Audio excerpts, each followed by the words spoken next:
y'all, I'm Ada. If you had asked me a month ago if I knew about a show that included model boats, explosions, death, gangsters, rivalry, and a whole lot of heart, I would have no clue what you'd be talking about. But if you asked me that same question today, I'd probably guess you were talking about Tugs.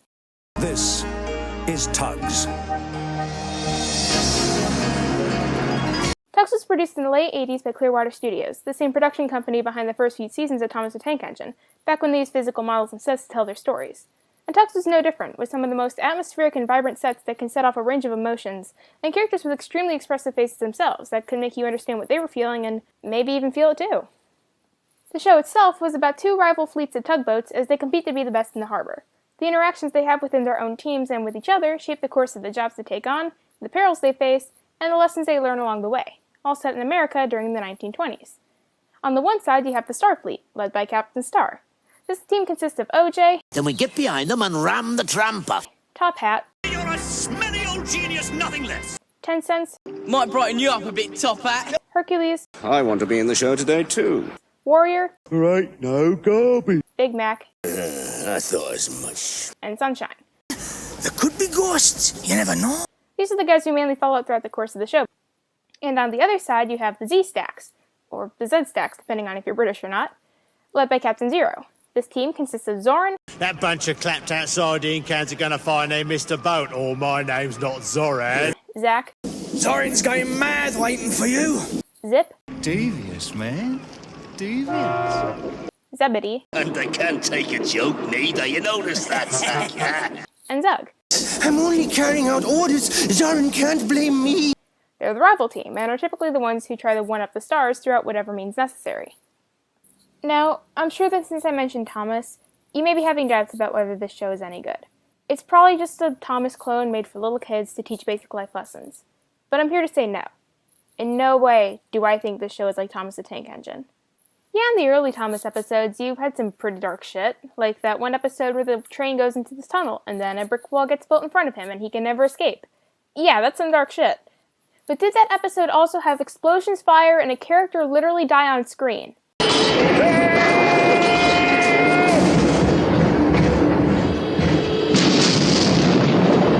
Yeah, that's some dark shit, and Tugs had that and so much more. Another thing that Tugs had back then that Thomas didn't? Voice acting.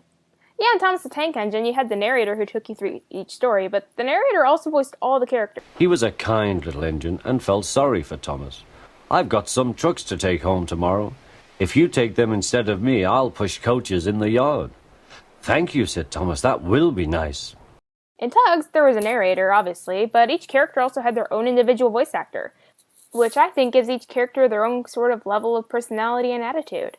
And it's really clear to see in a lot of these episodes. Sunshine didn't know that logs could gang up on him. Once they started to tumble round him, there was no stopping them. Sunshine, get out! Quick! It's a chain reaction! Move out! I can't! Oh, I'm stuck! Fast! Now about the episodes themselves. I'll get into this in a quick second, but each of the 13 episodes this show came out with could range from simplistic troubles, such as getting trapped behind a tramp steamer, to extremely heavy and morbid, where the chances of death could be pretty high, much like munitions. The show is, at least from what I've gathered, to be a children's drama. Some lighter and slightly more comedic episodes, but these episodes are few and far between, and not even that light to begin with. A lot of it could still get pretty dramatic and tense, no matter what episode you decided to put on. All this, and the show still had the ability to teach lessons to kids, from jumping to conclusions in Sunshine to even your mortal enemy can have some good in them somewhere from High Winds. It truly wasn't afraid to have some of the best of both worlds. Of course, not everything about Tugs is perfect. There are some rough patches here and there, varying from occasional awkward silences between lines. Isn't tighter the better? You'd think so, but too tight causes friction as they bob up and down, and that creates heat and they can catch fire. Huh? To what I believe to be the biggest sore thumb in the show. And sore thumb, thy name is Izzy Gomez. But my friend, the Dutch is she already here? As sure as I know, I got a load of bananas and I need it though. You guys is always trying to tell me I need a dough. Move out of my way, please. If you couldn't tell from those clips, Izzy is, with almost all intents and purposes, a Mexican stereotype. I also feel he just mainly served as something to propel the plot along for the rest of the characters.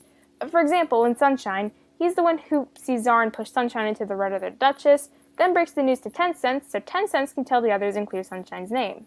And in the episode Warrior, It's Izzy who rams into a foundation of rocks, which gives Warrior the opportunity to help, show his strength, and prove he's not always a clumsy boat.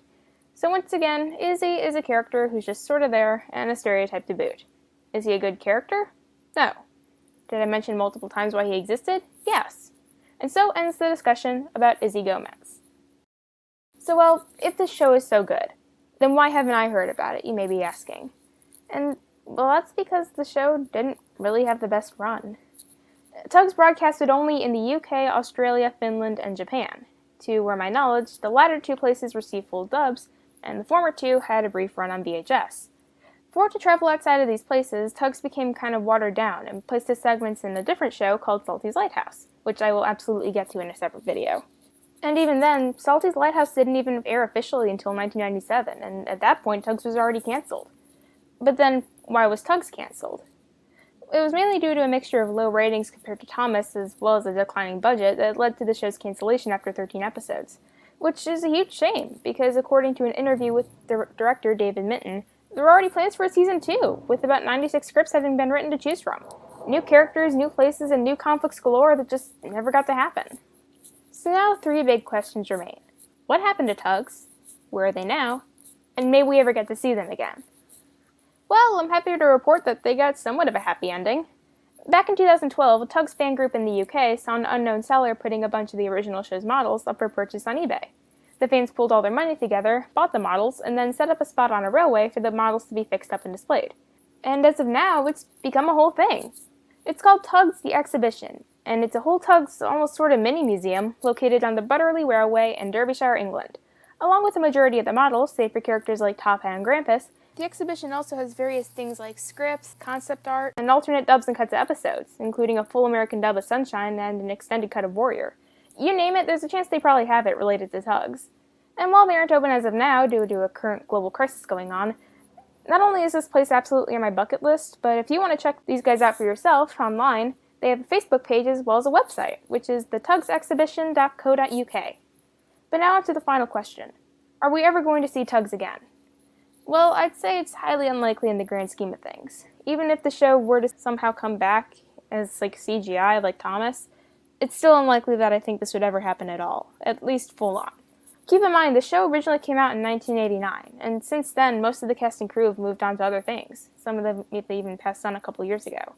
And just based on how obscure this show seriously is, it may only really live on through nostalgia, memories, and the small bits of content that have been posted online. So yeah, that's really all I have to say for this video. I'm sorry this ended on kind of a low note. But I do have one more thing to say, which is, go and watch Tugs. Go right now on YouTube, watch Tugs. I'll even leave a link in the description to a video on YouTube that's got all the episodes on it. Trust me, you won't regret it. And if you want to see other people's opinions on this show instead of just one, then there's a couple other reviews out there. There's not many, but there's a few other people who have made reviews of this show. So yeah, feel free to check those guys out too. And with that, this video comes to an end. I really want to thank all you guys for just checking this video out, and don't be afraid to show your appreciation if you even liked it. I do plan on doing more video essays like this in the future, and my next one has already been planned, so keep on the lookout for that, and stay tuned for more like this in the future. So thank you guys, and bye! And now, a bonus meme requested by my friend Shane. So thanks, Shane. Zero! You're cornered, you can't escape! Go back to prison! My butthole can't take that abuse! Okay, bye.